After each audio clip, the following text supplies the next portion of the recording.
Welcome to the British Flyball Association Flyball Foundation series of training videos. This next session we're going to look at the use of props, the introduction of the jump board to help aid and assist the dog get its turn correct off the box. So transitioning from 2 paws to trigger the box, and 2 paws, 2 back legs on the box to push itself off. So the dog's doing the turn safely and setting itself up with a much more efficient and effective way of going back down the lane and minimising the risk of injury. So to help us do this, we've got Andy on the box. Jeanette's going to talk us through the use of the jump board, and Melissa's got Woozle as our demonstration dog. So I'll hand over to Melissa and Woozle.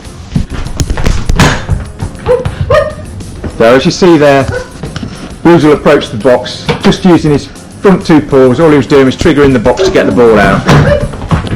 And actually what we want to is encourage better use of his back legs to get onto the box. So Jeanette's now going to look at introducing some aids to help him do that. Okay, so some of you will have a jump board which is very similar to this.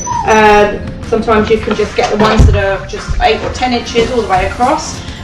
We use one which is made up of tubular squares. The principle, however, is the same.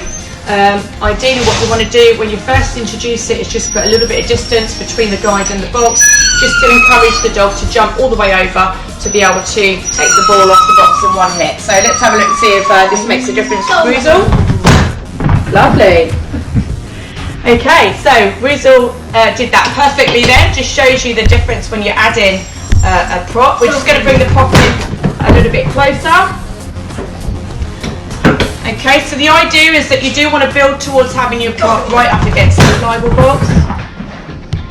Good, and what this does is it actually encourages the back end to stay quite high. When you have the prop out quite far from the box, then often it will encourage the dogs to use the lower part of the box to kick off with the back legs. You want that turn to drive downwards, so you want the back end nice and high, so you build up towards having the prop right up against the box. So that was a useful example, because that was the transition of the jump board right up to the box. Didn't encourage Woozle to jump over it sufficiently. He actually dropped his back leg. So we need to go back a step now and move that board a little bit further away from the box. There we go. Good. So now we're just going to try once more. We would normally do quite a few repetitions. Yes. Beautiful.